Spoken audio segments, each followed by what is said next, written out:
இப்போ இந்தியன் எக்கானமின்றது வந்து அதானி மட்டும் தானா?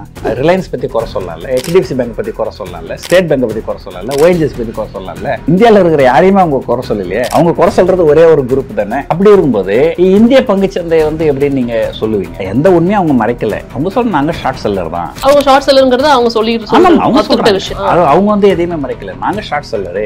எந்த இடத்துல போய் பேசி ஏமாத்தி ஃப்ராட் பண்ணி பங்குகளை வந்து அளவுக்கு அதிகமா மேல ஏத்துறாங்களோ அங்க நாங்க போய் ஷார்ட் அடிப்போம். ஷார்ட் அடிச்சுட்டு இவங்க பண்ற ஃப்ராட் எல்லாம் நாங்க வெளிக்கொண்டாடுவோம். அப்ப பங்குகள் இறங்கும் போது நாங்க ப்ராஃபிட் புக் பண்ணுவோம். அவங்க எதையும் மறைக்கல. இது என்னன்னாக்கா ஏதாவது ஒண்ணு நடந்துனா கூட உடனே என்ன பண்ணாங்க, ஓ இது இந்தியாவுக்கு எதிரா. இந்தியான்றது ஒரு நாடு. அவங்க வந்து ஹிண்டன்பர்க் வந்து இந்தியாவுக்கு எதிராக எதுவும் பண்ண அதானிக்கு எதிராக பண்றாங்க. அல்லது இங்க இருக்கிற ஒரு சிலர் செய்யற தப்புகளை அவங்க அதை நீங்க தனிப்பட்ட முறையில தான் பார்க்கணும். முதல்ல அது இந்தியாவுக்கு எதிரானது. ஏன் அவங்க எப்படி இதை கோரிலேட் பண்றாங்க அப்படின்னா, இப்ப இந்தியன் செபியோட சேர்பர்சன் மேலே ஒரு குற்றச்சாட்டு வைக்கிறாங்க அப்படின்னா இன்வெஸ்டர்ஸ்க்கு வந்து ஆட்டோமேட்டிக்கா ஒரு சந்தேகம் வரும். நாளைக்கு வந்து லாங் டேர்மா எடுத்துட்டு போகும்போது இந்தியன் மார்க்கெட் எப்படி இருக்குமோ அப்படிங்கிற ஒரு டவுட்ஸ் வந்து வர ஆரம்பிக்கும். அது எங்க இப்போ ஒரு லோக்கல்ல ஒரு போலீஸ் இன்ஸ்பெக்டர் லஞ்சம் வாங்குறாரு. நீங்க வந்து ஒரு போலீஸ் இன்ஸ்பெக்டர் லஞ்சம் வாங்குறாருன்னு சொன்னா உடனே நீங்க இந்தியாவுக்கு எதிரா, ஏன்னா அவர் வந்து இந்தியாவோட இன்ஸ்பெக்டர் தானே. அப்படி சொல்ல முடியாது. அவர் இந்தியாவுக்குலாம் இன்ஸ்பெக்டர் கிடையாது. அவர் வந்து அவருடைய ஸ்டேஷனுக்கு இன்ஸ்பெக்டர். அவர் லஞ்சம் வாங்குறாரு, அதை நீங்க சொல்றீங்க. அதே போல செபி சேர்பர்சன்றவங்க அவங்க செபியனுடைய சேர்பர்சன், அவ்வளவுதான். அவங்க ரெகுலேட்டரி அத்தாரிட்டி, அது சேர்பர்சன். அவங்க தப்பு பண்ணாங்க, நீங்க நம்புறாங்க, அதை சொல்றாங்க.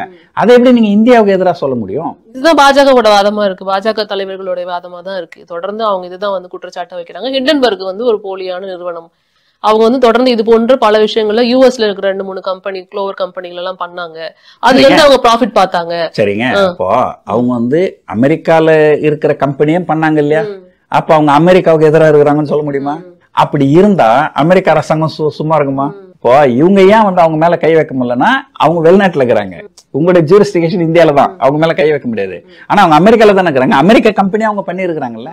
அப்ப அமெரிக்க அரசாங்கம் இங்க செபின்ற மாதிரி அங்க SECன்னு ஒண்ணு இருக்கு. அமெரிக்க அரசாங்கம் இருக்குது. அவங்க அவங்கள நீங்க அமெரிக்கன் எக்கானமிக்கு எதிராக பேசுறீங்கன்னு சொன்னாங்களா? எய்தோட விட்டுட்டு அம்ப நோக்கிறதுல வந்து தப்பு கிடையாது. இது வந்து ஒரு சிஸ்டம். நீங்க வந்து ஒரு அரசாங்கத்துல வேலை செய்றீங்க, உங்களுக்கு சம்பளம் கிடைக்குது, உங்களுக்கு வருமானம் வருது, உங்களுக்கு ஒரு சேமிப்பு இருக்கு. அந்த சேமிப்பை நீங்க எங்கேயாவது முதலீடு பண்ணணும் இல்லையா?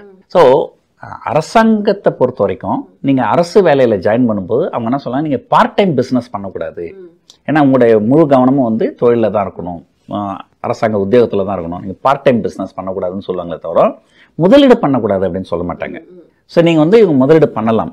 ஆனால் இவங்க வந்து செபி சேர்பர்சன் அப்படிங்கிறதுனால இவங்களுக்கு சில டிஸ்க்ளோஷர் இதெல்லாம் இருக்கும். நீங்க வந்து சொல்லணும், நான் எங்க இப்ப நம்ம மினிஸ்டர்ஸ்க்குலாம் சொல்றோம் இல்லையா, அவங்க எலெக்ஷன்ல வந்து இது பண்ணும்போது MP தொகுதிக்கும் போது அவங்க வந்து டிஸ்க்ளோஸ் பண்ணணும், எனக்கு எவ்வளவு சொத்து இருக்குது, அந்த மாதிரி சில டிஸ்க்ளோஸ் இதெல்லாம் இருக்கும்.